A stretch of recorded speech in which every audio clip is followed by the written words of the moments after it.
crack this bad boy open and get into 2-Minute Tuesday. Nice. Let's get in. Got a nice dark color, which you would kind of expect for a 10-year bourbon. Things are looking okay. Not the best, but it is only 100. On the nose, there's actually a little bit of ethanol, which is kind of surprising. It's got a much darker profile. There's what I would consider like a prune note. Maybe like some raisin, but more prune. And we saw that on the previous one. But there's a lot more sugar than I remember the previous version having. Very kind of dark brown sugar, maybe even like Demerara type sugar going on. And definitely some oak presence. Let's get on the palate. Ooh.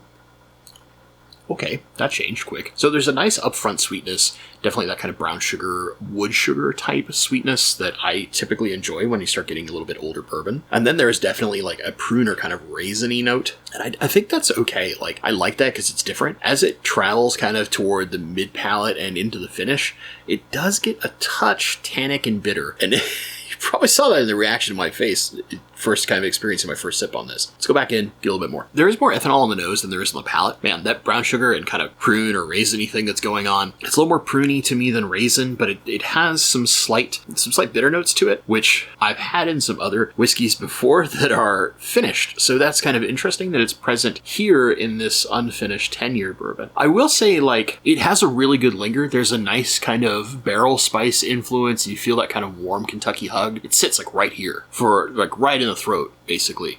And on the very back of the tongue for quite a while, given that it's only 100 proof. So that's kind of nice that, like, despite the fact that the viscosity didn't look all that good, and it doesn't, like, really crazily coat the palate, the finish lingers a bit better than I would anticipate for that kind of viscosity. It is still a little bitter, not in a, like, really disgusting way, but more of a vaguely tannic way. It's not enough to where it becomes a negative on my palate, but it's definitely not something. I usually don't like bitter notes in a lot of my whiskey. Occasionally I do, though, and this is one of the ones where I'm okay with it. Let's get an overall score. I think this one's pretty fast. I'm going to give this a 68. Not super high. I actually do like this whiskey, but usually when I like this is because I want something that isn't the usual, like, brighter fruit forward whiskeys that I tend to enjoy.